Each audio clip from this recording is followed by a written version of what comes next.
Spoštovani gledalci, danes smo zbrani zopet v našem studiu, ker gostimo v okviru oddaje za skupno dobro, kjer obravnavamo družbene teme, gibanje za spremembo, bi rekel, naše ureditve, in sicer gibanje duh časa, Zeitgeist, in bomo govorili danes o novem svetu, lahko bi to tako imenovali, novem svetu, novi ekonomiji, osnovani na virih.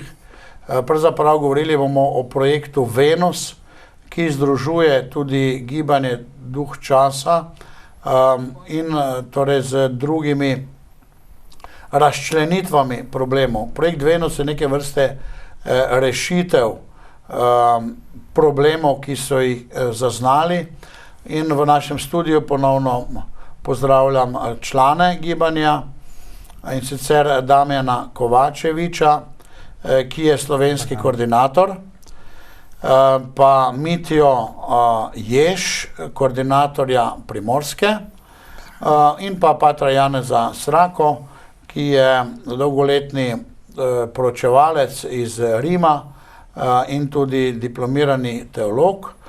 Pater Janez, tudi lepo pozdravljen.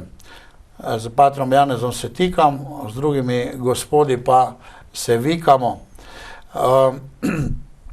Torej, spoštovani, ta pogovor je osnovan na filmu, ki ga ponuja gibanje duh časa. Lahko si ga ogledate na našem programu, kakor tudi na internetni strani, na straneh.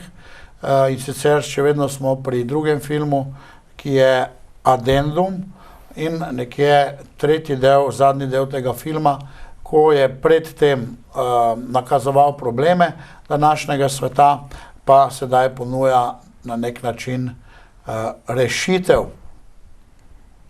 Namen teh pogovorov je, da si vsi skupaj, še posebej tudi kristjani, ustvarimo neko sliko celotnega sveta in tudi nakažemo rešitve, predvsem pa, da razmišljamo in da ovrednotimo tudi z našimi pogledi na svet ta predlog rešitve problemov današnjega sveta. Torej, spoštovana sogovorca in pater Janez, začeli bomo naš pogovor.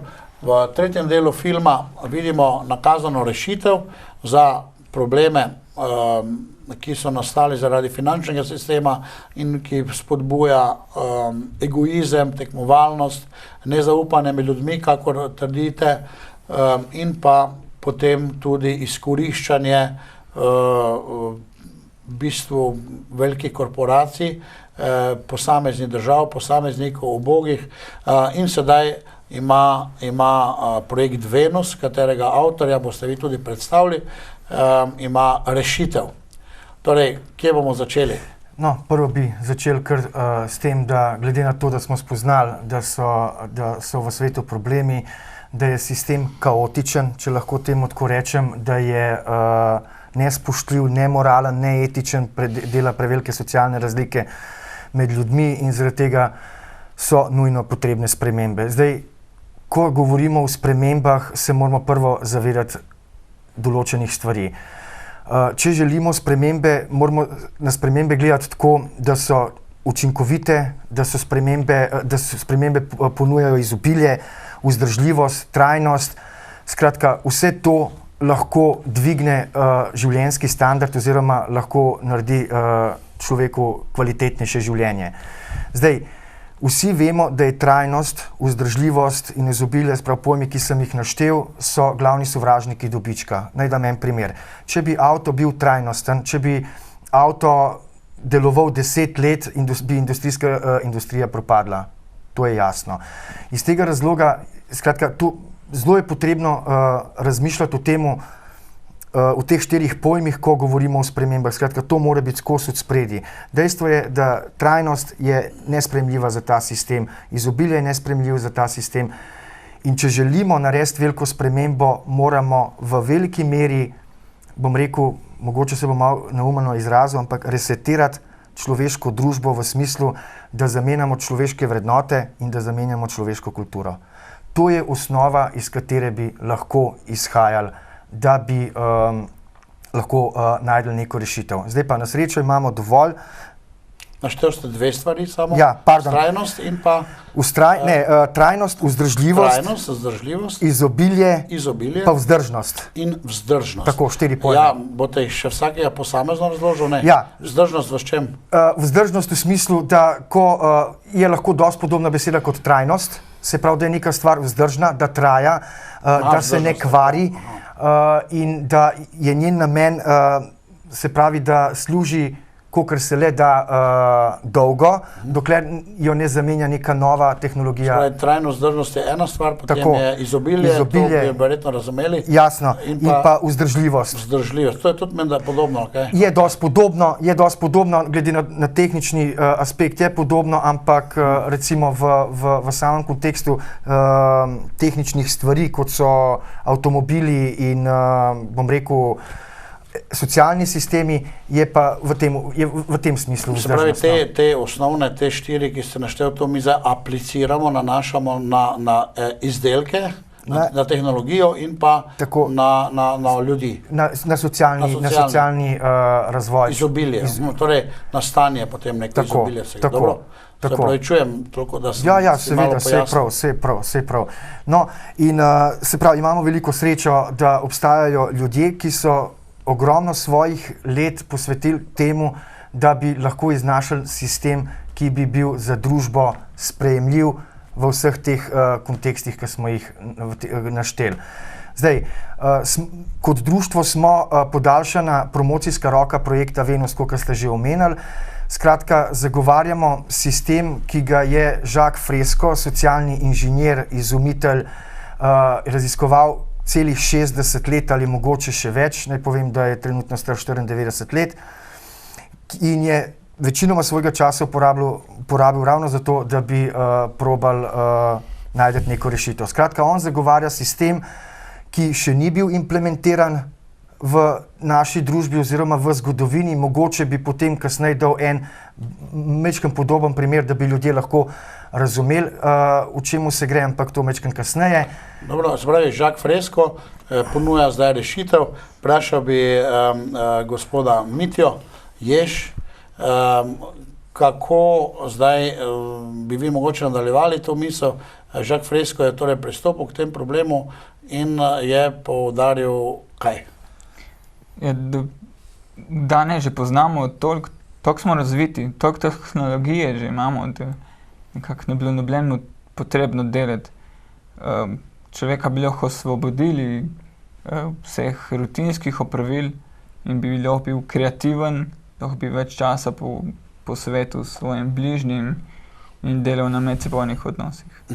Se pravi, to je nekako prva trditev njegova? Skratka, poudarek je na tehnologiji, ki je pametno implementirana v okolje in naravo in v skrb sočloveka. Se pravi, ta tehnologija ne bi prevzela človeka tako, kot recimo Hollywood promovira, ampak bi dejansko delovala kot podaljšana roka človeka. Se pravi, kot neko podaljšane orodje človeka, ki bi človeku olajšal in podaljšal življenje.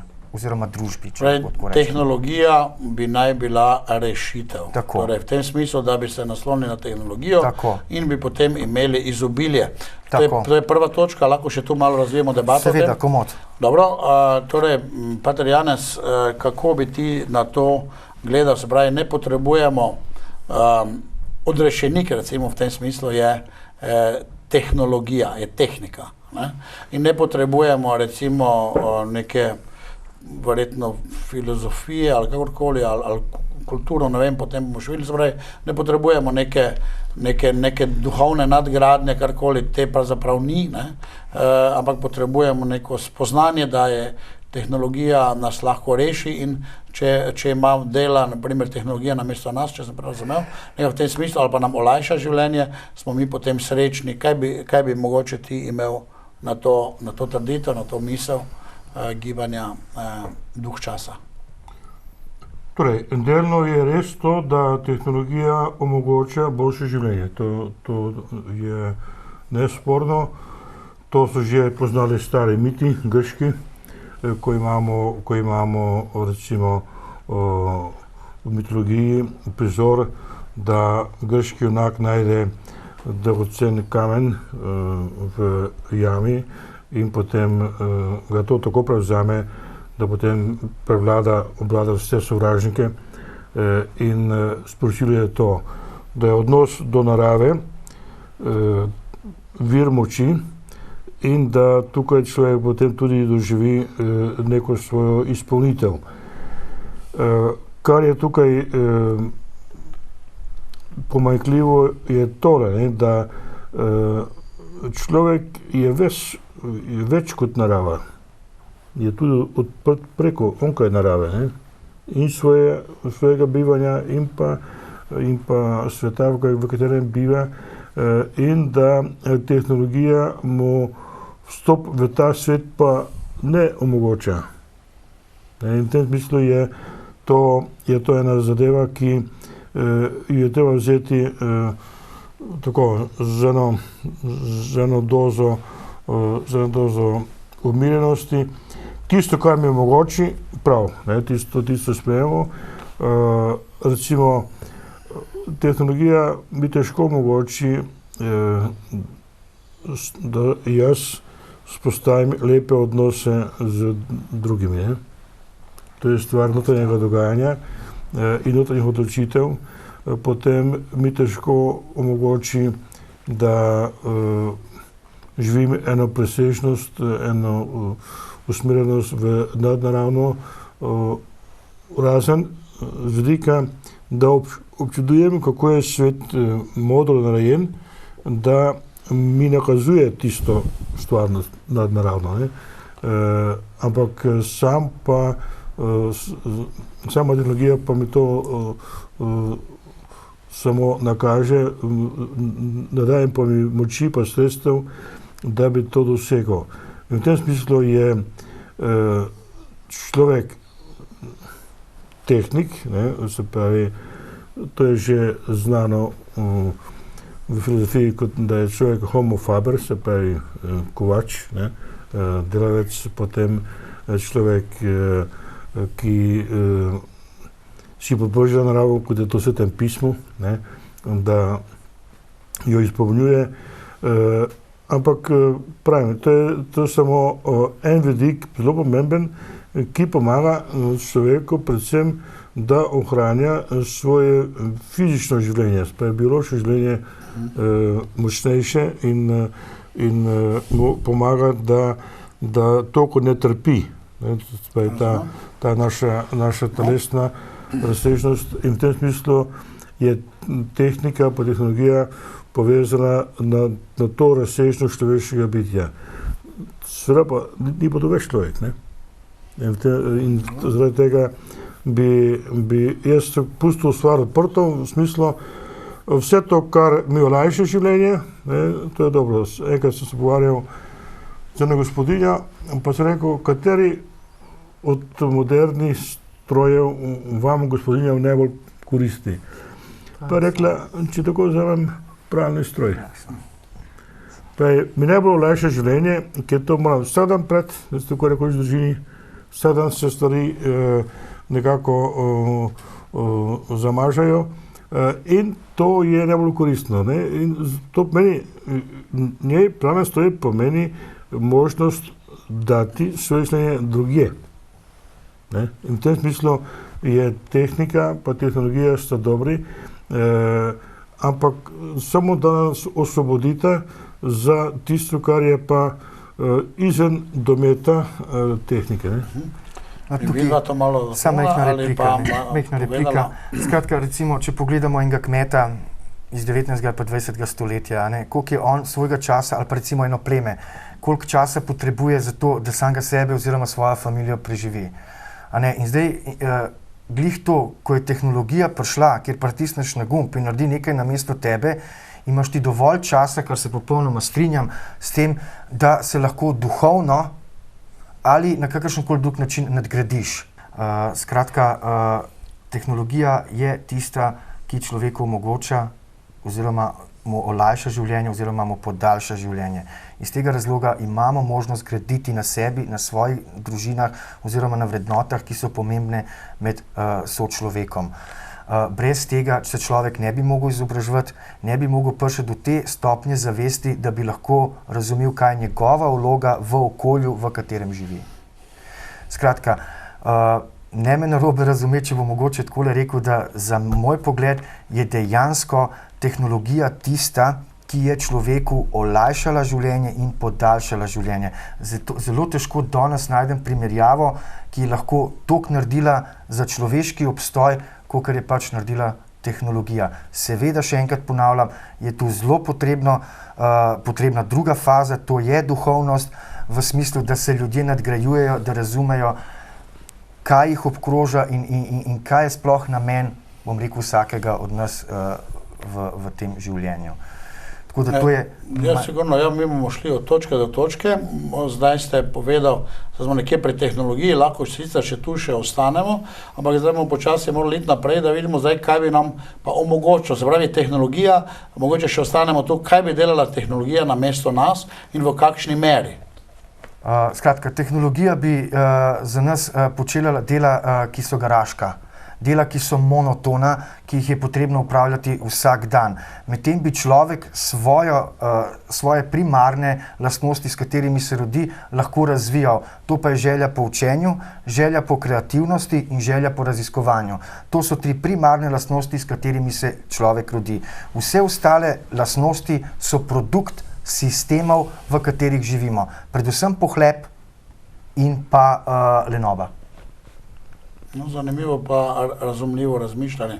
Bi še kdo dvajal kaj povedal v zvezi, bi rekel, vlogo tehnologije in vse v razsežnosti, ki bi jo naj mi potem prevzeli? No, jaz bi rekel tako, da pri načrtovanju tehničnih sredstev je treba upoštevati tudi to, kar je že malo nakazano, ta duhovno-etični vidik in človeka kot takega in njegovega delovanja, da se potem zamislijo take oblike tehnologij, ki potem to pomagajo ustvariti pa uresničiti. Recimo, v tem pogledu je vojaška tehnologija, da je smisel in pa zlo, kot tako. Kljub temu, da je tam ogromno znanja. In nekatere stvari, ki vojaki ne preštudirajo, vzajemo balistiko, potem komunikacije, vse to je tudi... Čim večji učinek, atomska bomba je čim več... Tudi lahko koristno tudi za medčloveške odnose. Tako da, tu je zdaj potem ta zadeva, da tisti, ki o teh stvareh odločajo, da se tisti zavedajo pomembnosti in vloge tehnologije v svetu in pa v človekovem življenju. In recimo en politik, ki je zadolžen za varnost države, on ne more ne razmišljati o tem, da bi imel dobro vojsko. Zdaj, če mu to uspe tako, da splete cel niz dogovorov med državami, ki na drug način garantirajo varnost, pa neko proizvodnjo, pa neko območje miru, toliko boljše. Če pa to ni mogoče, če imaš pa sosede, ki so agresivni, pa tudi moraš to vlagati. Tako da zdaj Evropa je poznala 50 let do vojn v bivši Jugoslaviji, mir. Ampak vojna, ki je tem izbruhnila na področju Jugoslavije, na Hrvaškem pa v Bosni, je pokazala pa strahovite razsežnost, čisto novih oblik zatiranja. In to so vse tehnologije. Seveda so fizične tehnologije, pa tudi tehnologije oblasti in tehnologije vojskovanja. Tako da v tem smislu je to področje, torej je treba gojiti z vsemi, z celotnim razponom antropološkega, se pravi pogleda na celotnega človeka. In če je tako zastavljeno, razmišljamo o tehnologiji, dobro. Ne? To na nek način, torej, treba vključiti etiko, moralo v samo uporabo tehnike. Predvidevam, da v tem konceptu prihodnosti, recimo, ki Zeitgeist poskuša ponuditi in daje, kar se mi zdi precej logično, tale naš prvi del, verjetno potem ne bi bilo vojaške industrije. Ne? Seveda, tehnologija je dvorezni meč. Se pravi, lahko jo uporabiš za tako negativno lastnost, kot za pozitivno. Še vedno je tu človeški faktor, lahko njegova tradicija, lahko njegovi običaji, ki posledično lahko pritisnejo na gumb, da sprožijo atomsko bombo. Paradoks, ki se dogaja v družbi danes, je ta, da ljudje dejansko izbrišejo človeka, ki pritisne gumb in ne malo govorijo to, da bi se atomska bomba lahko sama od sebe sprožila. Ne, in to je en paradoks, zakaj ljudje danes, plus da pač kupna moč človeku pada, zato ker tehnologija prevzema človekovo delo, ki ga je delo opravljal, ki ga je človek opravljal. Iz tega razloga človek bolj sovraži tehnologijo, kot jo ljubi. Problem je v bistvu v zlorabi tehnologije. Tako, ampak tu se mi zdaj takoj pojavlja vprašanje, da bo gibanje duh časa, recimo v tej ponudbi, nujno morala biti zajeta ta transformacija mišljenja, ki pa je neke vrste ideologija ali neka teorija ali neko prepričevanje ljudi, da ne bi pritisnili na tisti gumb oziroma da ne bi gradili orožja za obrambo ali kakorkoli, da ne bi uporabljali tehnike v slabe namene. Ne. Tu pa je potem le neka teologija, neka etika, ne vem, neka mogoče dejansko teologija ali vera ali karkoli, ki bi potem omogočala neko dobro uporabo tehnike. Zdaj, takole je spet, ne. Ja, delno se strinjam s tem, delno pa žal ne, ker primer, ko želiš nekaj novega prikazati, nekaj novega dati, narediš popolnoma na isti sistem, kot promoviraš demokracijo ali pa kapitalizem. Se pravi, vojska bi v tem primeru, se pravi v našem primeru, v bistvu delovala kot promotor nekega novega sistema.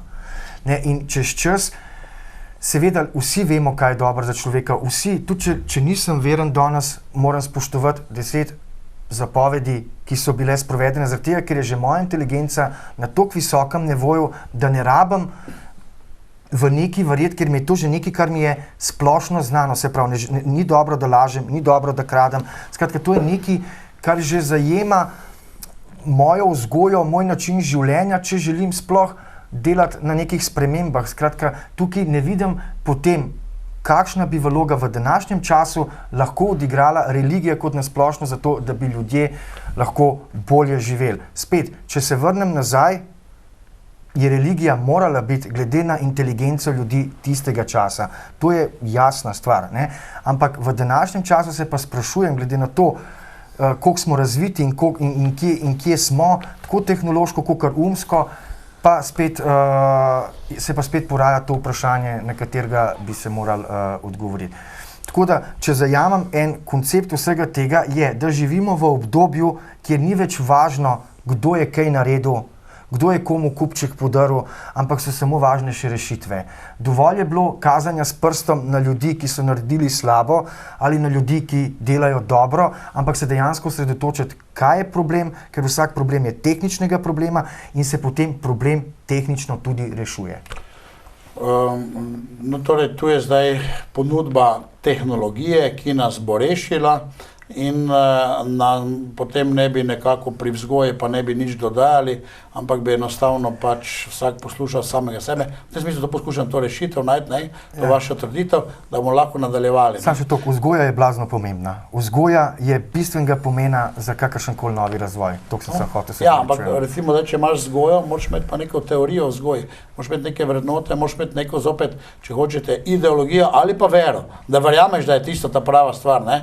Ali, ne vem, če možno kakšne dokaze, se pravi, brez neke teoretičnega dela, brez nekega filozofije ne moreš pristopati. Mogoče danes ravno v naši Sloveniji imamo problem to, ker ni neke uradne, bi rekel, kaj zvem, kakorkoli, ideologije, ali kaj, včasih smo imeli pač pridne partizane, pa dobre komuniste in zdaj mogo si biti pridni zato, ker je to. Danes pa nimamo ničesar in iščejo vrednote, iščejo filozofijo, iščejo odnos do mrtvih, kako bi naj se obnašali in kaj bi naj delali. delali, ne, in da mogoče tu vidim malo problem, ampak ne bi rad tu ostajal. Imamo tole rdečo nit v zvezi s tehniko, se pravi, zdaj kako, gremo tehnično prvo gledati stvari, ne, kako bi mi prišli do tega, da bi stroji za nas in tehnologija za nas delala in bi nas rešila, kako smo prej slišali, osvobodila, kot je pralni stroj, osvobodil naše drage žene ali pa tudi može, tisti, kjer pomivamo posodo ali pomivajo posodo, moški imajo zdaj pomivalni stroj, ne, in so tudi razbremenjeni svojega pomivanja. Torej, kako bi mi prišli do te točke, da bi nam tehnologija služila? No, prvo bi sam še to povedal, da to, kar danes želiva predstaviti, bazira na nekih raziskovanj in na nekih preučevanj. Skratka, vse, kar danes trdiva že v bistvu kopirava nekoga, ki je to že naredil.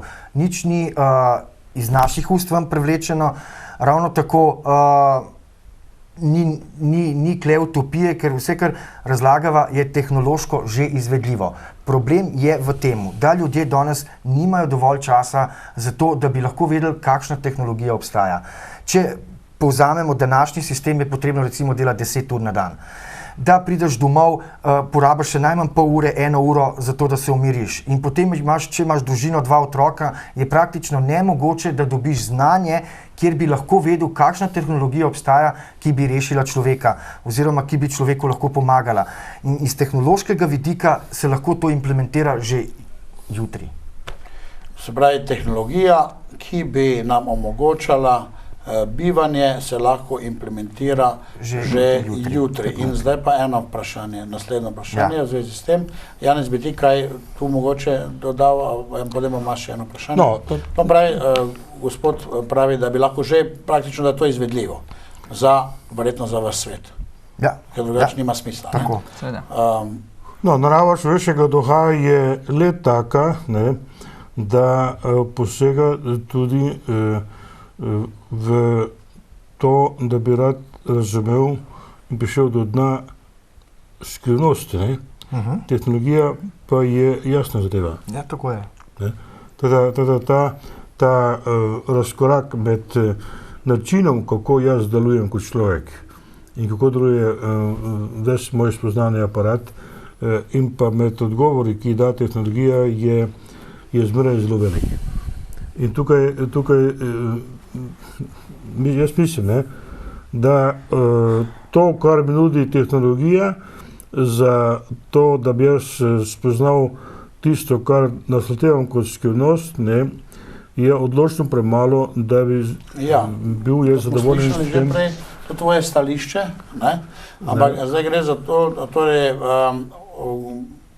naša dva gosta, Damjan, gospod Damjan in Mitja, govorita, da je to že možno narediti danes praktično. Jaz bi vprašal eno stvar, vaju 2. Torej, gospod Fresko, on bi lahko to naredil na svojem manjšem obsegu, niti ne rabi čakati, da bi ves svet se recimo že popolnoma v tej tehnologiji prenovil.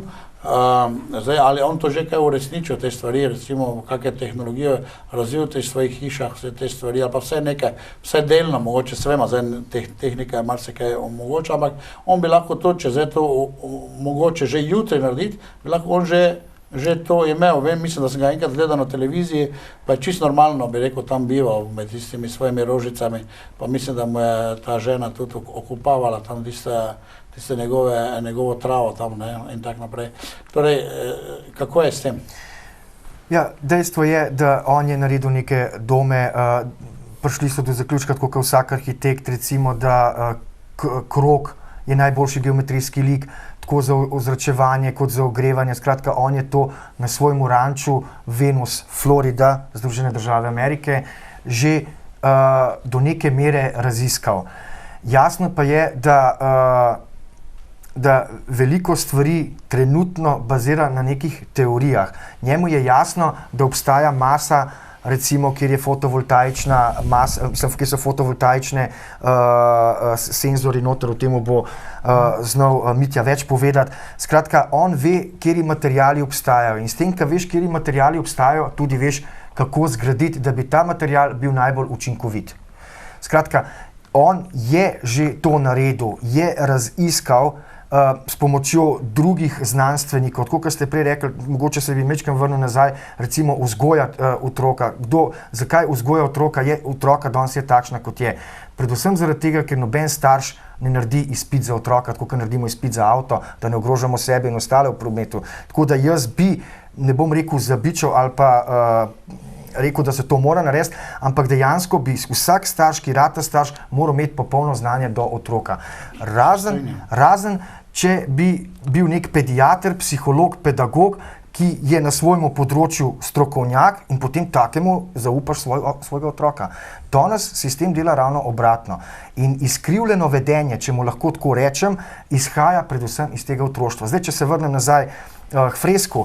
Fresko dejansko je ta socialni sistem raziskal, ga je razčlenil, logično pa je, da za tako stvar spet potrebujemo denar, sredstva, da bi lahko v veliki meri dokazali, da je to 100% izvedljivo. Kar se tiče te vaše trditve glede vzgoje in šole, tu se vsekakor strinjamo, verjetno tudi z Janezom, oba pa z gospodom Mitjo, da dejansko naša vzgoja je pomanjkljiva pri teh bistvenih stvareh, kot je, tako ste rekel, izpit za otroka, izpit za mogoče za družino, za bivanje skupaj, ali če zdaj že poroka ni več tako aktualna, za eno skupno življenje, vrednote, ljubezen, kakorkoli.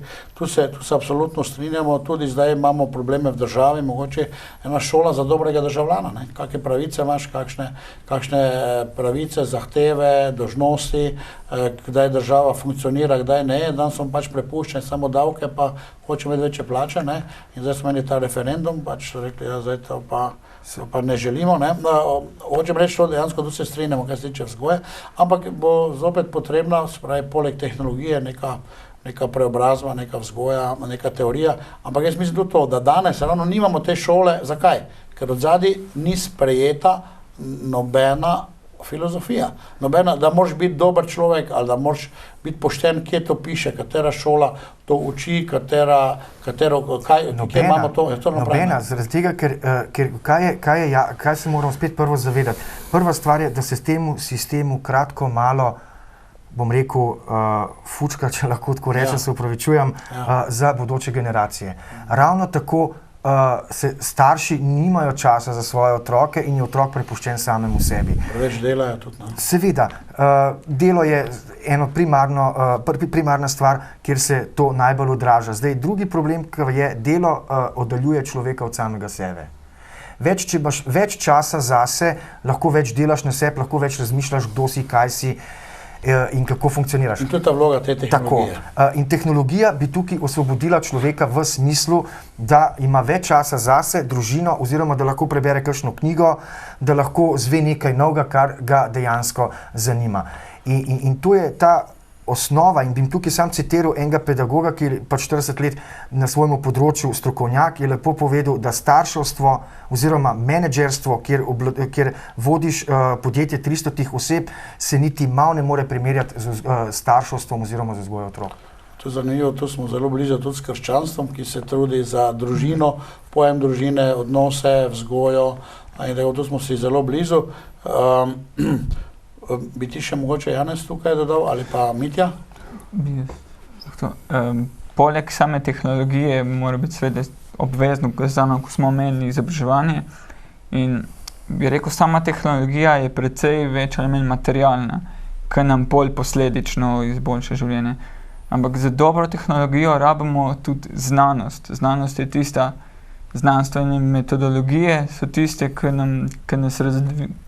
ki nas dvigajo, ki nam dajo nova spoznanja. In recimo tudi v izobraževanju bi si nekako predstavljal, da bi otrok moral več izkusiti, peljati otroka v živalski vrt in da občuti, da vidi, da čuti naravo živali. Dobro. Eno vprašanje bi jaz imel. Recimo, da smo pri tehnologiji.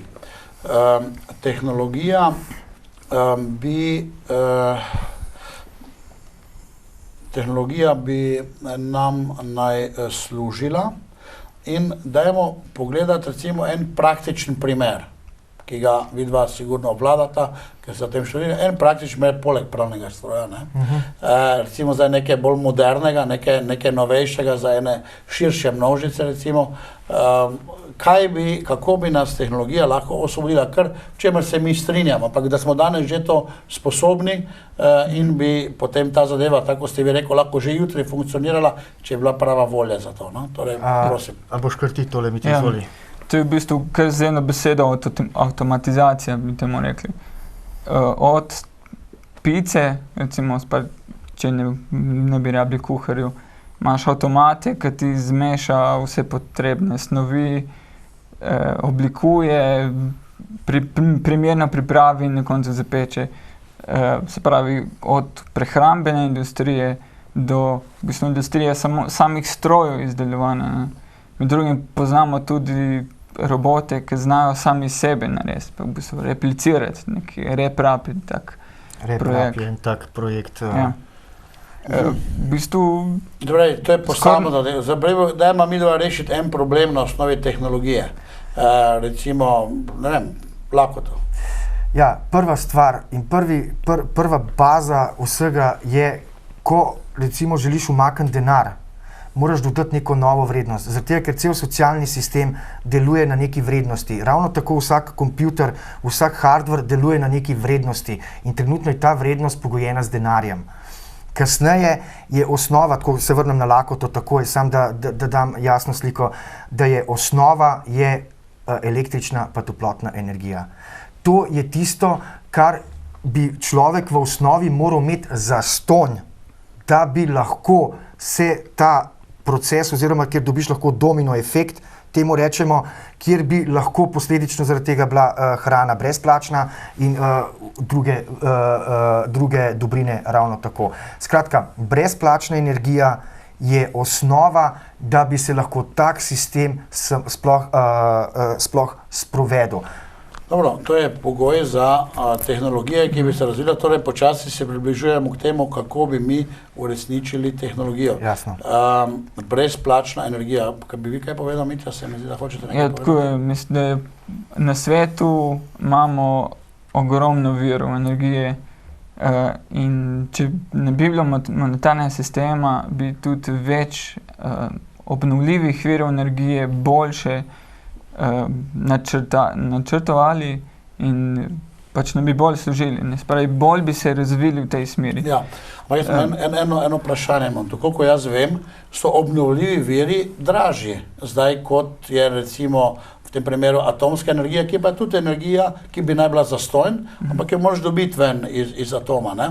Tudi veter je zastonj, ampak moraš ga ti uporabiš, moraš ga ujeti, moraš ga spremeniti, moraš ga poslati in tako naprej. In zdaj imamo mi, recimo voda, je ena energija, je vir energije, ko ločimo jo, dela na goreči vodik, kakorkoli, in potem je tudi, bi rekel, drago to, se pravi, potrebujemo nek način denar, se pravi, ni zastonjska energija v tem smislu, da je bila zastonj. Kar jaz povedal. Ja, zaradi tega, ker je en sistem določil, da je to drago.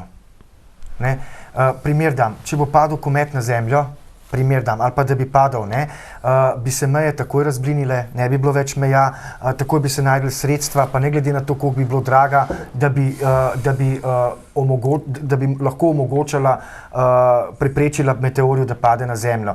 Ker se gre tukaj za izumrtje človeške rase. To je en tak banalen primer. Ravno tako je sistem določil, recimo primer razsoljevanja vode, je en tak banalen primer isto, kjer je tehnologija spet ogromno draga, posledično zaradi tega ljudem primanjkuje pitna voda. Če bi ukinili to vrednost denarja in bi dejansko, bom rekel, pa bom dal lep primer, recimo cerkev, v smislu, da kdo je zgradil cerkve? Vaščani, veljaki, se pravi, ljudje so jo zgradili, ker so verjeli v to institucijo in še verjamejo danes.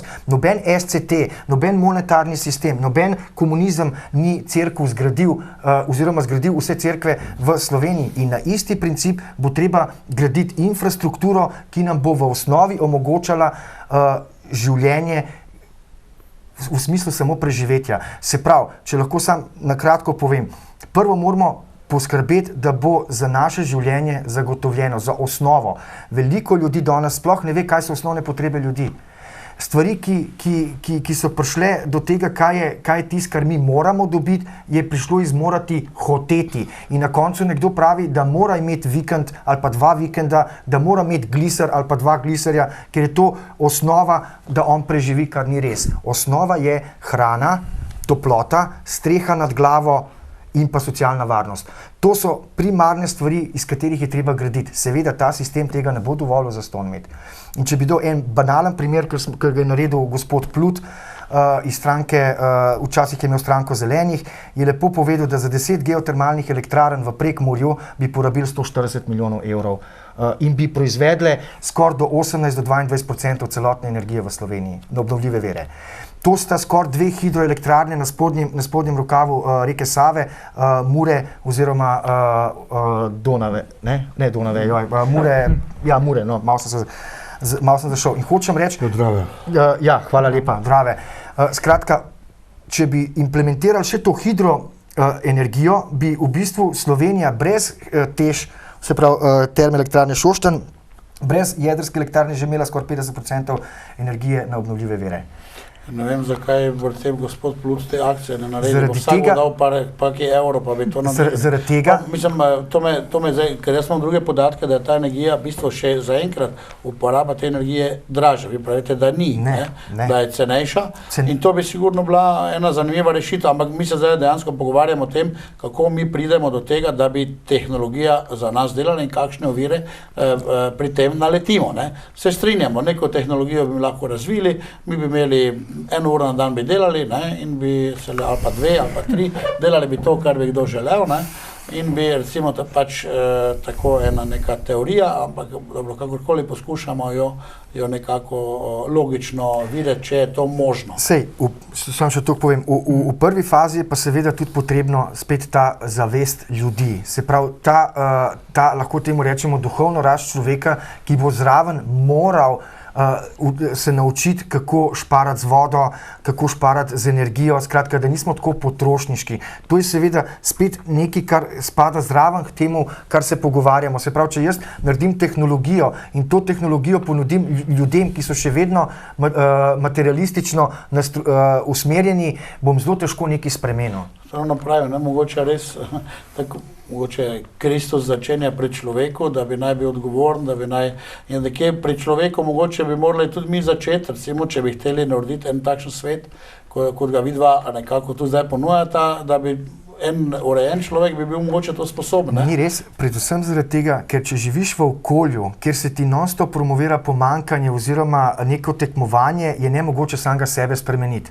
Na par njih ja, ampak kot celota, kot družba je pa nemogoče. Predvsem zaradi tega, ker moraš delno spremeniti okolje, da se bo človek začel spreminjati. Ne moramo pričakovati, da se bo človek sam od sebe spremenil v nekem okolju, kjer vlada pomanjkanje, kjer vlada nemoralnost in neetičnost. Tako, kot smo se že prej pogovarjali, sem sam videl recimo družina, ki je verna, bom rekel, ampak še vedno uporablja vse metode kapitalističnega sistema. Se pravi, vse vrednote med družinami so zblinile, zginile, predvsem zaradi tega, ker jim sistem vsak dan promovira neko drugo plat. In je iz tega mogoče, bom rekel, utopično oziroma nemogoče pričakovati, da se bo človek spremenil na podlagi enih besed oziroma na nekih filozofijah. Moraš mu omogočiti nekaj, da mu ni treba, se pravi, zastonj hrano, da mu ni treba razmišljati, kako bo jutri preživel oziroma kako mora jutri tekmovati z nekom drugim, da bo dobil osnovo za preživetje. Poskušamo priti do cilja, kako bo tehnologija za nas delala. Verjetno se res izkupstvinjajo, da je to nekje mogoče, vsaj v veliki meri ali kakorkoli, ampak zdaj kako priti do tega cilja.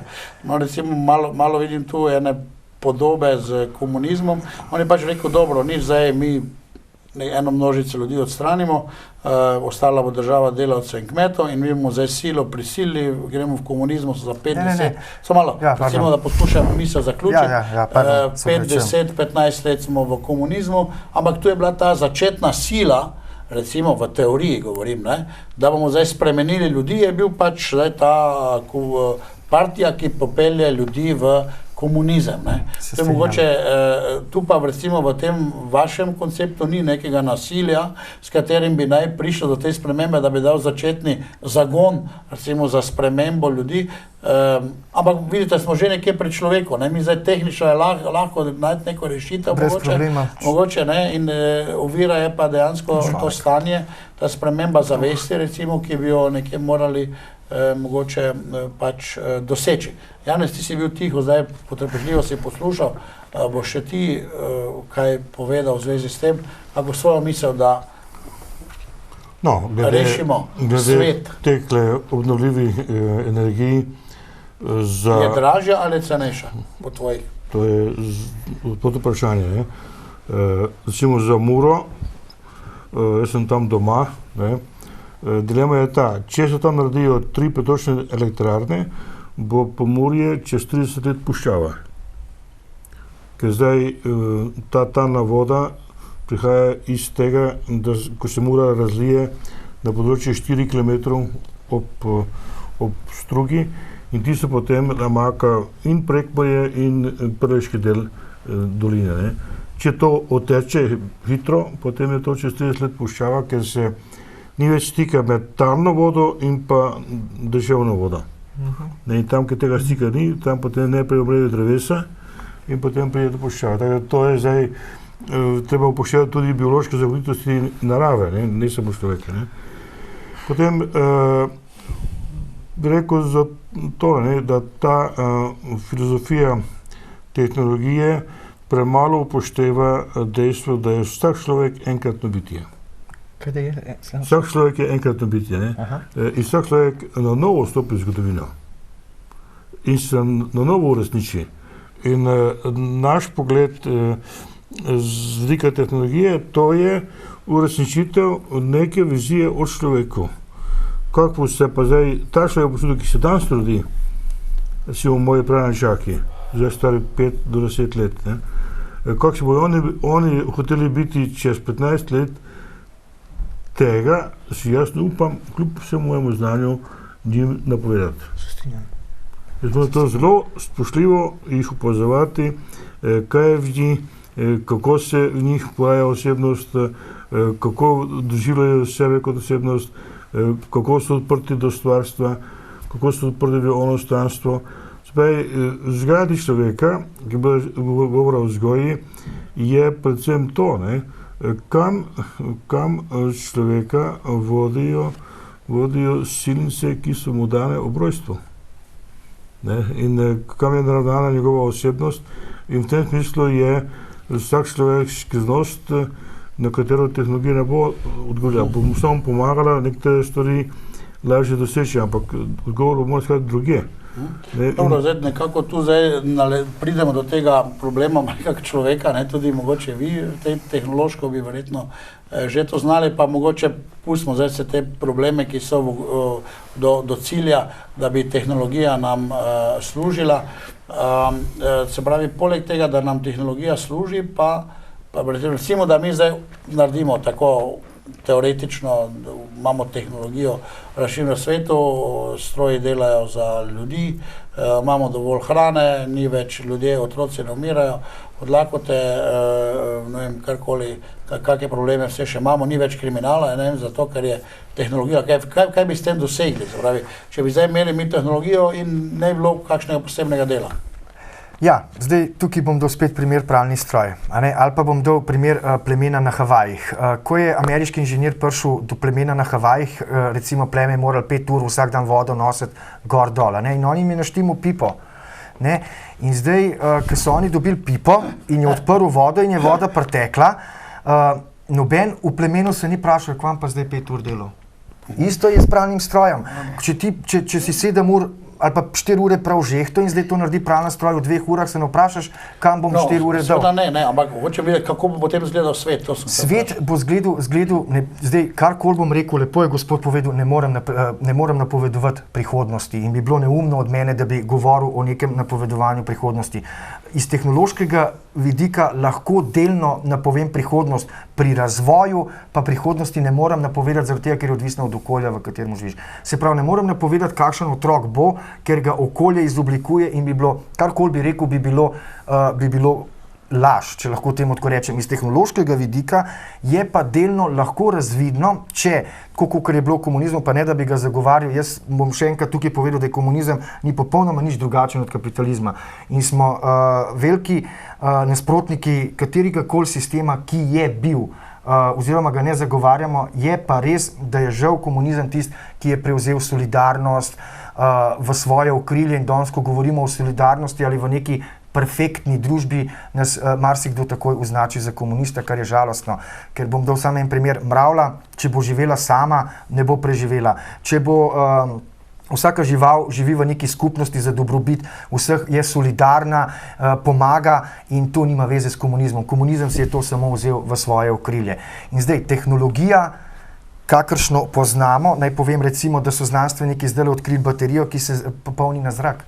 Se pravi, če imamo tehnologijo, ki že obstaja in vse, kar je potrebno, jo samo implementiramo, ne moramo jo pa implementirati zato, ker bi izkrivila finančni trg, v katerem živimo, potem je spet tukaj paradoks. Zdaj, kako to začeti, je samo en način in to je, bom dal primer Slovenijo, če bi se v Sloveniji najdel 500 000 Slovencev, ki bi želeli neko spremembo, je zelo težko, da bi jih sistem zaustavil ali pa zakonodaja zaustavila. Zakaj? Ker 500 000 Slovencev ne moreš napisati položnice oziroma jih ne moreš poslati v zapor, zato ker bi mogoče kršili zakonodajo, v kateri živimo.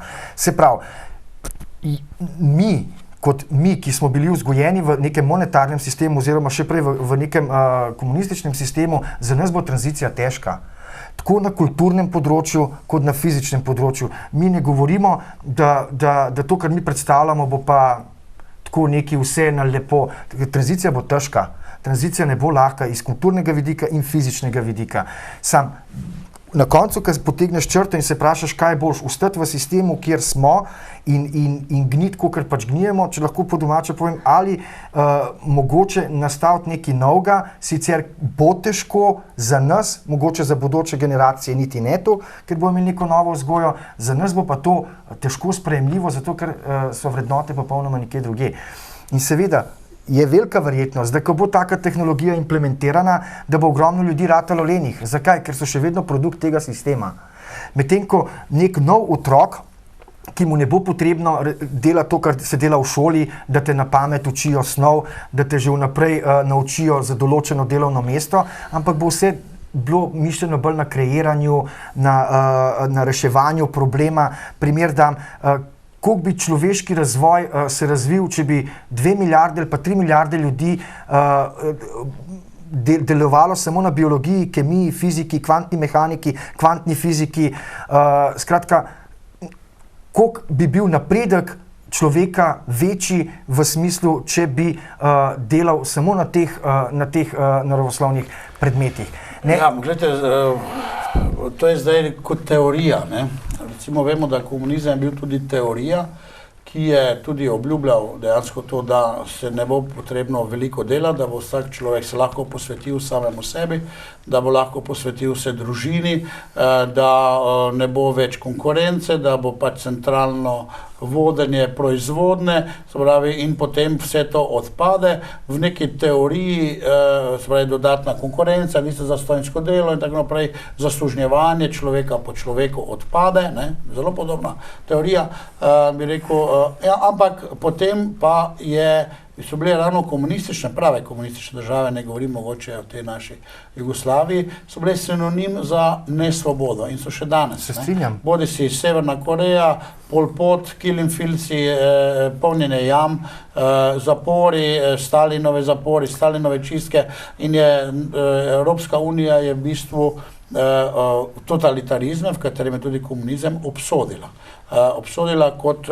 bi rekel, proti človeku. Ne?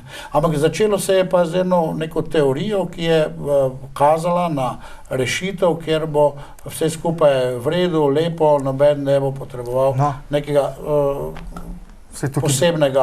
posebnega dela in je krivo pravzaprav dejansko vse skupaj razne vzgoje in tako, da treba pač preustvariti človeka, ne, ampak se je stvar precej zjalovila. Se pravi, če me ne zamerite, tudi tu jaz zdaj malo težko vidim ta prehod v to. Načelno se strinjamo, da tehnologija nas lahko osvobaja ali zasužnjuje, ne. Ampak dejansko ta prehod v to neko tako stanje, kjer bi mi zdaj se posvečali, takrat poznate tudi tisto, kak je Marx rekel, pa bo hodil, malo bo šel v gledališče, se bo kulturno, ne bo več garal, ne. Dejansko smo prišli pa zopet v neko tako garanje pri obeh sistemih, ne. Mogoče je bila dobra volja. Ja, Janez, prosim.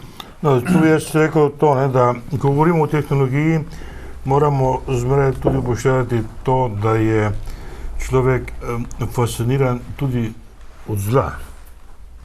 Zlo tudi človeka fascinira, ne samo pozitivna tehnologija, ne. In da tudi namenimo uporabljati tehnologijo za zlo, ne. Mi imamo veliko vrhunskih iznajdb, ki v človeku provocirajo agresivne drže, ne. In v tem smislu je zdaj treba reči to, da tehnologija sama po sebi človeku ne ustvari zmeraj in izključno blagohotnega pristopa. Človeku tudi izzove negativno, ne, slast po uničevanju. Recimo, vzamete pri nas filozofa Žižka, ne. On uživa, ko ruši. Ne? To je človek, ki je miselni potencial svoj in pa filozofije usmeril v to, da vse, kar je konstruktivno, zruši. Se pravi, jaz ne poznam dolgo Slavoj Žižka, on je zdaj pač modern, celo filozof, kaj je on anarhist, kaj je v čem?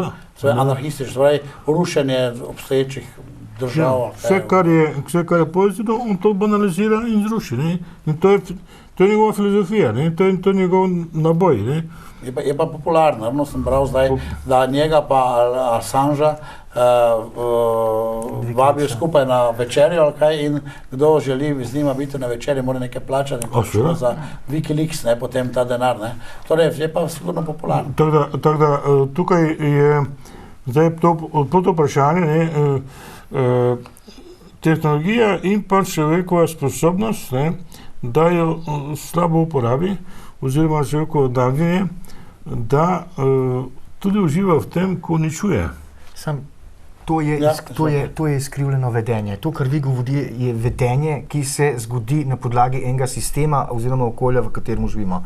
Če se vrnem na Slavoj Žižka, samo toliko.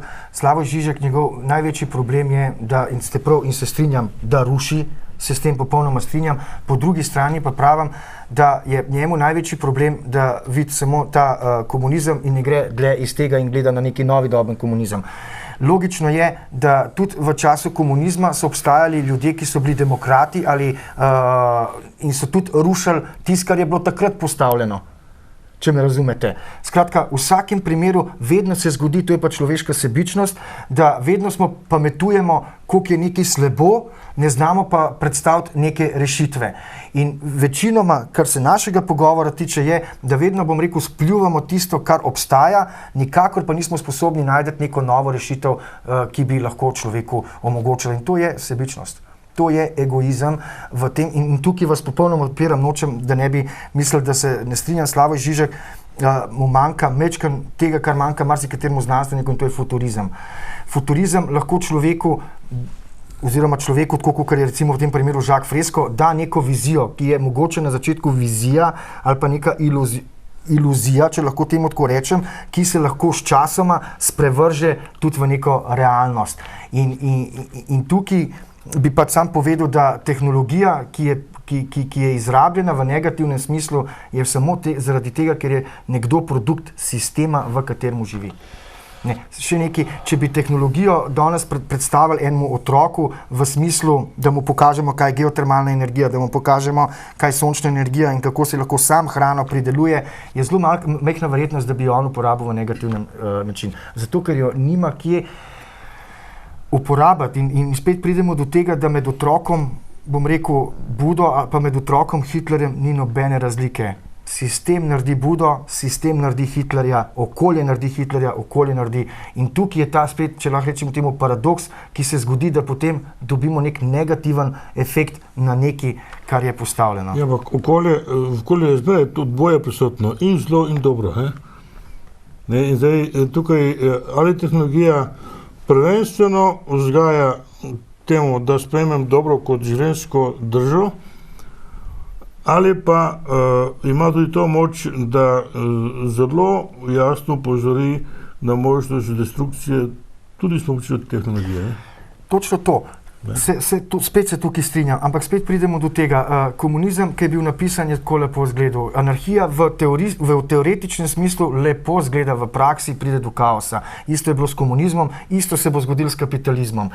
Pride do tega, da so te institucije srž tega, da človek sploh razmišlja tako. Če bi, še enkrat ponavljam, se tehnologija vedno prikazovala v pozitivni luči kot neka pomoč, kot neka podaljšana roka človeka, je zelo majhna verjetnost, da bi prišla v to negativno rabo. Ja, če bi se prikazovala, ne? Ampak je dejansko to stvar vzgoje, stvar razmišljanja, stvar svobode, ali zdaj, da bi se človek kar tak sam razvil iz nič, bi rekel, v to je zdaj to, ne vem, vprašanje. Mogoče nekdo bi mogel to razložiti. V redu, tu smo malo razvili debato. Kot rojen človek je vsi otroci, novorojenčki so tako rekoč popolnoma enaki. Oziroma, že tisto 9-mesečno obdobje naredi neke razlike. Seveda, v katerem okolju mati biva ves čas in samo okolje je tisto, kar nas porazvije. Človek se ne more roditi ali priti na svet v nekem neokolju. Ne? Okolje ga izoblikuje, okolje ga naredi negativnega ali pa pozitivnega. Ja, no, to je to. Torej na splošno stroka zaenkrat, ki pač je stroka, še pravi okolje, vzgoja, pa sam. Človek ima tudi, ker če mu vzamemo to možnost, da se sam za kaj odloči, mislim, da mu vzamemo vso dostojanstvo, ga spravimo na raven neke neosebne materije. Spravi, ima tudi sam to neko možnost, neke izbire. Mogoče tu je tisto naše vprašanje zla, dobrega, spravi, da bi človek nekako se izbral tudi za tisto dobro, karkoli je. Ampak mogoče ne bomo zdaj, mi preveč ostajamo, se mi zdi tukaj, nismo dali še prave pike na Če se človek razvija v dobrem okolju, polno ljubezni, mislim, da se ne bo začel z nekim zli dejanji, z nem obnašanjem. Tako da okolje je bistveno. Okay. En primer bi še jaz dal. Imam recimo prijatelj, ki je nečak in on je recimo zadnjič ukradel denar doma. Ne? In je zelo dober fant, zelo je v redu, ima vse vrednote, samo kaj se zgodi, okolje mu promovira materializem, njegovi vrstniki imajo več kot on v socialnem smislu in je logično, ne da bi ga moral kriviti za to, da je šel ukradati denar, zato ker v neki meri nima enakih pravic kot nekdo, ki ima denar. Če me razumete, nekdo, ki je lačen in ukrade hrano zato, ker je lačen, ga ne moram označiti kot kriminalca. No, če je lačen, tudi katoliška morala dovoljuje, bi rekel, človeku, da si vzame, da preživi svojo družino ali pa sebe. Ampak imam pa recimo en drug primer enega kolega, ki je vzgajal svojo družino skromno. Rekel, mi vzamemo, mogoče ga poznate, pravi, mi vzamemo najbolj enostavni avto, naši otroci so skromno oblečeni, in so otroci prišli k njemu in so rekli, čuj, ati, mi smo jako neki klošari. Rekel, ne. Rekel, mi dva z mame smo si izbrala takšen način življenja. Preprost, nobenega nekega luksuza velikega in to je naš način življenja in vidva lepo to sprejme, da kasneje, ko bo ta vidva. Ja, sem to je spet sebično. Ja, ne, pač on vzgaja otroka, Jasno. Vzgaja otroka, se pravi, ne gre za to, on me razložil, zakaj mi smo svobodno izbrali takšen način življenja, to so naše vrednote, se pravi, da ne trošimo, tako ste vi rekel, na vikend pa nekaj se, to mi ne potrebujemo, imamo za druge stvari in potem pač v tem smislu razlagane, hočem reči, malo globja, potrebujemo neke razlage, neke vrednote, v kateri mi živimo. Torej, tehnologija bi lahko rešila svet, težko nekako da bomo prišli do tega, do te tehnologije. Jaz želim, da bi bili vsi dobri, pa da bi res rekli, dobro, zdaj pa nehajmo te dobičke kovati, pa dajmo zdaj te dobičke v dobro ljudi, recimo, in potem v neki stopni razvoja, ko je že pol sveta je dobro, še celo ukinemo denar, ker nam zdaj več ni potreben, ker nam lepo igre in smo si ustvarili neka nebesa na zemlji, recimo, kakorkoli na osnovi tehnologije. Ali k tej tehnologiji, poleg, ne vem, neke teorije, ki je pravzaprav jaz to nisem zaznal, v tem Zeitgeist varianti duh časa, obstaja še kakšen močan moment, da dosežemo raj na zemlji? Trenutno ne. Spravi tehnologija. Predvsem tehnologija, človekova zavest, ampak tukaj bi spet povedal, lejte, kako smo mi, sam en primer dam, mi ne mislimo sistemov rušiti, pa nov sistem postavljati. Prva stvar je, da se implementirajo te osnovno potrebne infrastrukture, ki jih človek potrebuje. To bi morala biti naloga državnega zbora, da omogoči infrastrukturo, ki bo dala primer, da zdajle 10 kW vsakmu državljanu za ston. Se pravi, da vas razbremenim položnice elektra, ki bo zdaj recimo dvignil cene gor, da vas razbremenim položnice vode oziroma ogrevanja vode in da vas razbremenim na splošno ogrevanja, plus da vas razbremenim, da vam je treba kupiti osnovno hrano. Se pravi, statistični urad točno ve, koliko vsak Slovenc poje zelenjave in točno se ve, koliko zelenjave oziroma sadja bi bilo potrebno sproducirati, da bi vsakmu državljanu Republike Slovenije zaenkrat lahko dal tisto osnovo za ston. Se pravi, brezplačno. Zakaj brezplačno? Ker je tehnologija toliko razvita. Za ena misel mi je prišla, mogoče bi ta ideja, naprimer, bila možna na manjših segmentih, prvo tako si bi rekel, na segmentih države. Seveda, na segmentih države in potem bi recimo na osnovi, ne vem, pač kakršnikoli variant, bi prišli do tega, da bi to poskušali uresničiti. Seveda. Da res ne na celem svetu naenkrat. Seveda, lejte, zdaj smo dali za Grčijo, smo recimo en tak primer dali ogromno denarja, da smo njih rešili. Sam z unim denarjem bi lahko zgradili skoraj 60% infrastrukture v Sloveniji za energijo na obnovljive vire. Sam to ni v interesu sistema, ne da ni to v interesu Janše ali po interesu Pahorja, to ni v interesu sistema. Danes kdorkoli bo na vlado prišel, levi, desni ali sredinski, vsi bojo morali igrati isto pesemco, ki jo poje oziroma igra Evropska unija.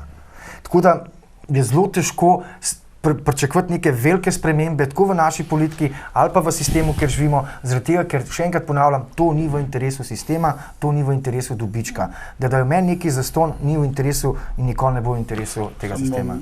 To vas moram malo replicirati, zato ker mi smo zdaj bili v Evropski uniji, oziroma smo bili v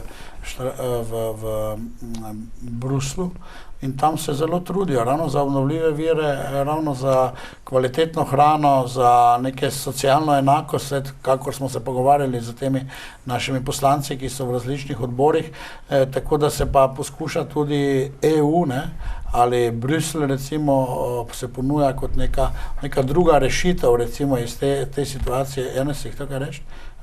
Se mi zdi, da si to kar povedati. Torej, kot neka druga rešitev, kjer bo tudi naj ljudem dobro šlo, ampak bi vsak imel neke svoje pravice in tako multikulturna, multidružba, kjer pač ima vsak svoje pravice in vse skupaj lepo funkcionira, delujemo, živimo. To je tudi ena, mislim, da se trudijo. Se trudijo, sam je en bistven problem, ki tukaj nastaja. Oni hočejo, to je ista stvar, zdaj vi, ki se rodite in veste, da zrak lahko dihate zastonj. Je pač zastonj, je normalno, v naših glavah je to normalno. Kar Evropska unija hoče postaviti kompletno infrastrukturo na obnovljive vire, ne zaradi Evropejca, ampak zaradi tega, ker smo preveč odvisni prvo od Rusov zaradi zemeljskega plina in smo preveč odvisni od Bližnjega vzhoda oziroma od Amerike zaradi nafte. Se pravi, to je v interesu Evropi. Ni v interesu, zakaj, sam da razložim, ni v interesu nam dati energijo na obnovljive vire. Zakaj? Ker bojo slejko prej, mogoče ne moja generacija, mogoče ne še naslednje 2 generacije, tretja pa zihar bo dojela, lejte, veter zastonj piha, vetrnica se obrne, vi pa meni zaračunavate elektriko. Kje je to? Ne, v temu je problem. Problem je, in zakaj ni to že v 60 letih bilo implementiralo, ker je že isto obstajala vsa tehnologija, ki bi komot lahko, razen fotovoltaična, se pravi za sončno električno energijo, Zakaj niso hoteli to implementirati? Zato, ker bi se naše generacije po 40 letih upokojevalo. Zato, ker bi nam ostalo dovolj denarja, ne bi nam bilo potrebno trošiti toliko denarja na fosilnih gorivih, zato, ker bi imeli dovolj na obnovljivih verih. In bi se ljudje po 40 letih upokojevali, kar pa za ta sistem spet ni dobro. No, vi pač to trdite, oni so pravili, da gre za čisto energijo, da gre za to ravno, da fosilna goriva ne bi več uporabljali, ne? In da bi se pravi, ja, pač da bi gre za neko kvaliteto življenja, ki tudi poskušajo graditi, ne? Primer vode recimo, zdaj, ko vodo imamo v plastenkah, jaz vem, da ko sem prve 2 leti, ne vem, mogoče tudi prve 2 leti videl vodo, ali pa prvo let, ko je bila voda v plastenki, jaz sem rabil skoraj pol leta ali pa 1 let, da sem se navadil, da moram to vodo plačati. Danes je to nekaj povsem normalnega in vsak, ki se danes rodi, je normalno, da plačuje plastenkov v vodi. In to je ta, spet jaz temu pravim, paradoks, ki ga ta sistem... Samo, gledajte, upustite, da sem sprekinil, se tudi vodo, plačujemo vodo iz pipe. Vse plačujemo, ker je potrebna neka infrastruktura, potrebni so neki ljudje, ki to vzdržujejo, potrebni se nekdo, ki pride tja, pa mora preživeti, mora nekaj skopati, napeljati, te stvari tudi vodo iz pipe plačujemo, ker zdaj, če se mi dva vrnemo nazaj, potem pa gremo hoditi, recimo, malo karikiram, gremo hoditi po 4, pa bomo pila voda iz ribnika, recimo, živela pod, ne vem, ali pa razvijela tehnologijo, ne vem, vse je zastonj energija, ampak predno ti spraviš do sebe, da tebi koristi in tako naprej moraš nekaj plačati. Jasno, ampak zaradi tega pravim, da v 60 letih bi bila že lahko kompletna avtomatizacija vseh teh infrastruktur, ki ste jih zdaj našteli. Se pravi, da človeku popolnoma ne bi bilo treba nič delati in da bi vsak, tako kot danes gremo čez cesto, ker vemo, da je rdeča luč stop, zelena naprej, bi vsak znal, če bi prišlo do pokvare nekega avtomatiziranega sistema, recimo zbiralnika vode, bi vsak državljan znal to popraviti, ker je to osnova, da lahko sploh preživiti, tako kot danes hodimo v šolo in se učimo neke druge stvari. Recimo, meni se zdi takole, recimo naša krščanska rešitev takole, naredimo ljudi dobre, dobri ljudje ne bodo egoisti, bodo uporabljali tehnologijo in tehniko in dobiček ne bodo egoistično uporabljali za sebe, ampak tudi naprimer za otroke, ki umirajo, za starejše, uboge in bodo tehnologijo spravili za dobrobit ljudi. Tu se strinjamo, da tehnologija bi lahko služila, lahko bi se veliko stvari naredilo. Gibanje Duh časa govori, da pač tehnologija bo služila ljudem, mora služiti, da pa moramo odstraniti te dobičke. Zdaj, kako bi zdaj prišli to je težko z naše strani krščanske, ampak kako bi prišli do spremenjene zavesti, tu pa se mi je, recimo, kvečemo, da bi ljudi prepričali, da bi jih osveščali, da bi lahko mi to uresničili. Očitno je človek tista glavna ovira, ali pa recimo človek, ki kopiči dobičke, glavna ovira, da nismo na tej zemlji srečni. Lejte, jaz bom dal spet en primer mojega brata. Moj brat je direktor enega hotela in ko sem mu jaz razlagal temu sistemu, je on lepo meni rekel, je rekel, Damjan, je rekel, jaz imam 2500 evrov plače, sorry, mene je sistem, ne mene kriviti, nisem jaz kriv, sistem je navadil, jaz sem zase poskrbel. Verjemi, ko ne bom več imel 2500 evrov plače, bom prvi v vrstu mahal za stavci in bom delal vse, kar boš rekel. Druga zgodba, ki se je zgodila, to je egoizem družben, žal, jaz njega ne morem kriviti, ker je v takem okolju vzgojen. Druga teorija je bila pa ta, da smo dali zastonj računalnike, oziroma to se je zgodilo, to ni teorija, se upravičujem. Druga taka anekdota, oziroma izkušnja, hvala lepa, se je zgodila, ko smo dali zastonj računalnike in prišel človek, ki ima hipoteko na hišo, ki ima 2 šoloobvezna otroka in ki sem mu jaz začel razlagati o možnih spremembah, se mi je človek zjokal na ramenih. Napisal je 30 prošenj na mesec, niti eno mu niso odgovorili in ni mogel verjeti, da jaz nekaj zastonj dajem. In za mene, bom rekel, je to ciljna publika, na kateri se bom obrnil. Moramo vedeti, da je 250 000 Slovencev danes brezposelnih in to od 24 do 30 let. Če bom jaz šel do teh ljudi kot društvo, kot 15 ljudi, ki si dejansko želimo sprememb in ne bom jih prepričal, ne bom jim obljubljal, ampak jih bom samo dokazal. Dokazal na dejstvih, ki so že raziskana in vse, kar je moja naloga, je, da oni to vidijo in da se probajo naučiti. Na podlagi tega lahko pričakujemo spremembe, predvsem na ljudeh, ki so socialno ogroženi. In teh je danes Se največ. strinjam, to je bolj ljudje, ki hočejo spremembo, ki niso zadovoljni, ki ne živijo človeka vredno življenje. Ampak še vedno ne vidim koraka recimo do tega prepričanja. Oni so prepričani, hočejo spremembo, ampak naprimer, da bi oni prišli do neke možnosti, da imajo hrano dovolj, da imajo dovolj neko plačo, tehnologijo, karkoli. Življenja. Če bi oni potem še dalje hoteli delati tiste 3 ure zastojen magari za ostale ljudi. Naredili smo raziskavo, kjer smo doumeli, da bi vsak dal 4 ure svojega časa, tudi je prostovoljstvo.org se ogromno s tem ukvarja, da bi vsak dal 4 ure svojega časa, če bi vedel, da bo poskrbljeno v osnovnih pogojih za njega in za njegove generacije. Skratka, mislim, da je 288 tisoč delovnih ur bilo samo lansko leto oddelano prostovoljno. Se pravi, ljudje so še vedno humani, imajo to v sebi, samo treba jim je na prav način prikazati za to, da jim bo njim vredno vstati, pa iti 4 ure delati za neko skupno dobro. Res je, ko recimo moj kolega v Ameriki ali Franciji, v Franciji še ne, ali Švedski začne govoriti o solidarnosti, o neki popolni družbi, čeprav mi ne vemo, kaj je popolna družba. Mi sam vemo, če ne bomo živeli tako, kot popolna družba, nam grozi izumrtje. In ko Američan govori o solidarnosti v Ameriki, komunist. Ko jaz v Sloveniji govorim o solidarnosti, vsi pravijo to je potrebno. Ne? In tukaj spet pridemo do te neke človeške kulture na različnih regijah, ki se obnašajo, se pravi, ki imajo izkrivljeno vedenje v tem principu, da nočejo videti več od tega, kot samo to, kar trenutno je. In največji problem je, kot sem že prej ponovil, da smo totalni ignoranti do bodočih generacij. Samo to vam hočem, recimo, Evropa tudi govori o solidarnosti, da moramo biti z Grki solidarni in tudi se govori o tem, da bi za vse bile delo, za vse neka skupno srečno življenje. Tudi lahko rečem, da krščanski vidik kulture oziroma bodoče ekonomskega sistema je tudi delitev dobrin, solidarnost, socialna pravičnost.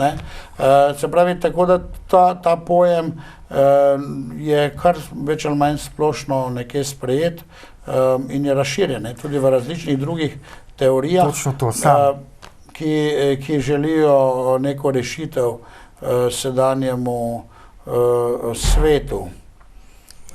No, ni pa preveden v institucije, ne? V zakonih je tega malo. To je politična želja. To je politična želja, lepo je. To ni realnost. To ni realnost, pravo. Pravi, niti ni zapisano. Ne je zapisano, je to. Je zapisano, je mogoče v zakonodaji. Še ne deluje, še ni efektivno, ni postala sistem. Kaotično je to. Kaj je tale krščanski sistem delitve dobrin oziroma to imajo samo Nemci. Zato je nemško gospodarstvo tako močno. Pri nas imamo skrajno liberalni sistem. Egoistični. Ne, kopičenje se pravi, družba deluje na osnovi čim večjega zaslužka. Tam pa družba deluje tako, da čim več imetja pride med čim več ljudi. To popolnoma različne koncepte. In v Nemčiji je to že v zakonih. Oni to delajo že 40 let. Tiho. Zato je njihovo gospodarstvo močno, ker ogromno, zelo visok odstotek, ki ga ustvari nemško gospodarstvo, ga ustvari na zelo ozkem področju in ga tam tudi proda, uporabi in to zelo zniža stroške. Če lahko se spomnim, kak je šolski sistem, recimo nemški narejen, da tam imajo tako imenovano, če nimaš religiozne vzgoje, moraš imeti etično vzgojo. In imajo tudi neko državno, v glavnem nekako državno tvorno vzgojo, karkoli. V glavnem gre za to, da se ti odgovorni za državo, da imajo etično vzgojo, če nisi religiozni, greš na etično vzgojo in tam oni dejansko izoblikujejo ljudi, te generacije. Pri nas pa recimo na tem področju nimamo. Mi imamo filozofijo, znajdi se in bolj, ko si bezobrazen, bolj boš prosperiral. Ja, zato, ker to promovira monetarni sistem, sem točno No, to res. ampak to vodi Ja, v smrt, ne? To vodi v infarkt gospodarstva in pa v čisto napačne odnose, ne? No in to, kar ste zdaj povedali, je glavni dokaz, kako peščica ljudi na tem svetu skrbi samo zase in se jim pač kratko malo fučka Ja. za No, ampak za recimo, ostale, ne. zadnjič smo ravno imeli debato, ne, da denar je lahko tudi nekaj dobrega. Zdaj, recimo v tem sistemu Zeitgeist gibanja je denar v bistvu celo tisti, ki povečuje egoizem, povečuje nekako Nemoralo in nemoralo, se pravi kupičenje dobička na nek način, neetičnost. Ne. Tako da tu so mogoče različna, No, sej- ampak ti tisto dobro dokazuje, ne, da moraš biti dober trgovec, če si etičen preveč, ne, moraš Glejte, pač prodaš za višjo ceno, ne. Točno to in tukaj bi samo povedal, da ravno ekonomija oziroma gospodarstvo, ki temelji na verih, je delno implementirano točno to, da so vse dobrine na tem svetu dostopne vsem enako. In to brez zadolževanja, brez kreditov, brez kakršnih koli drugih orodij, ki jih danes uporabljamo, ampak skratka vse dobrine si ljudje morajo razdeliti in so njihove oziroma bodoče generacije. Samo nikoli ni bilo tako na svetu. Je bilo, a lahko povem kdaj? Povejte. Glejte, Res zanima. ker je ko je Amerika napovedala vojno Nemčiji, je Amerika imela 600 bojnih letal najnovejših tipa lovc. Ko je Roosevelt prišel do svojega finančministra, zdaj povem, da so v enem letu naredili 4 letalonosilke, 90 tisoč avionov, 4 milijarde kosov opreme plus streljiva, da ne bom šel naprej. Skratka, ko je Roosevelt prišel do svojega finančministra, ga je vprašal Roosevelt, ne vem, kjer je bil, a imamo mi dovolj denarja, da lahko zgradimo 4 letalonosilke, pa je rekel si, nimamo, odkje nam to denarja? V redu, nimamo dovolj denarja, imamo toliko zlata. Je rekel, ne, tudi zlata nimamo dovolj. Kaj pa pol imamo, da lahko zgradimo 4 letalonosilke in vse to opremo? Je rekel, vere, resurse, sredstva. Se pravi, ko pride do vojne, noben ne dobiva 13. plače, noben ne dobiva regresa, vsi delajo za skupno dobro. Zakaj ne bi tak sistem implementirali, ko je mir? Prvo. Drugo. Kako znanstveniki gradijo, tako kot sem že povedal, kako znanstveniki gradijo mostove, zgradbe ali pa avte. Uporabljajo najboljše materijale, uporabljajo, še izprobajo jih in tisti, ki gradi most, bo naredil most trden, noben pri mostu ne bo uporabljal, pri gradnji mosta ne bo uporabljal politiko ali pa kakšne primitivna verovanja ali kakršnokoli drugo obliko, ampak bo šel enostavno preveriti, da je most varen za vse. Spet se sprašujem, zakaj tak sistem ne uporabljamo, ko gradimo naš socialni sistem. Skratka, Recimo prva stvar je bilo, kaj ste že omenili, prvo zadevo. se pravi, ekonomija, ki bazira na verih, se implementira takrat, ko je vojna. Ja, samo morate pa nekaj vedeti, da ko je vojna, je tudi vojno stanje. Kaj pa Se je pravi, zdaj? je diktatura. Kaj pa je zdaj? Se pravi, je diktatura. Ne smeš iti po 8 uri ven, moraš iti v službo in tam ne dobiš nobenega denarja, ali pa kakšne kartice, ali pa tiste minimalno, da lahko ješ pa piješ. Se pravi, bi potem bila možna po tej vaši, torej to je vojno stanje. Ne. Dragi moj, ko je bila vojna, bombardiranje Londona, ni bilo to vprašanje, če ti greš delati ali ne greš delati orožje in bombe in delaš tanke, ali da greš ali ne greš. Se pravi, to je bilo prisila. In tu recimo za prisilo bi potem mogoče, ne vem, bilo možno to narediti, ampak se pravi, ta pristop, da mi dva pridemo zdaj do tega raja, bi nujno zahteval potem eno policijsko državo. Ne, glih zaradi tega, gledajte, Amerika, če govorimo zdaj o Ameriki. Ne vem, Ameriko, kako si predstavljate vojaško stanje vojaško stanje v Ameriki. v državi. Ja, v Ameriki je bilo, da so lahko ponočevali, ker bolj, ko so ljudje bili pijani oziroma svobodnega duha, lažje so celo situacijo prenašali. In nobeden Američan, jaz sem garantiran, ko se je napadel že Pearl Harbor in prej, noben Američan ni bil pod prisilo, šel v prisilo delati v tovarno, ampak je sam hotel iti delati v tovarno. Da so ženske hotele iti delati v tovarne. Tudi mi smo hoteli graditi socializem na začetku, da smo šli v tovarne pa delali nadure, pa zastojn podjetja in tako naprej. Hoteli smo graditi, recimo Nemci so hoteli imeti tanke in so šli, ampak je to tudi vojaška sila, tudi prisila. Zdaj, ti moraš iti, imaš Marshall plan. Ja. Marshall plan, kaj se mora videti, se pravi, diktatura je tista, ki je potem pripeljala neko državo potem do nekega uspeha. A se strinjamo, da tale sistem, v katerem trenutno smo, igra prikrito vojno nad narodom? Ja, ne vem, če je sistem, mogoče nekateri ljudje, ki sistem izkoriščajo, ki nekje sistem izkoriščajo. Ne? To bi recimo jaz osebno dal pritrditev temu, da mogoče ljudje, ki sistem izkoriščajo. Torej, kaj misliš, Janez, ali ta sistem je, bi rekel, človeku sovražen? Torej, sistemi, ki izkoriščajo, so človeku sovražni, jasno. To ni dvoma. En je bolj, drugi manj. Zdaj, kako pa zastaviti sistem, da bo človeku prijazen, to pa zdaj je pa to isto, koliko se sistem vrne človeku kot osebno lastnino, kot dobre možnosti za življenje, kot dobre usluge državne, kot dobra skrb za okolje.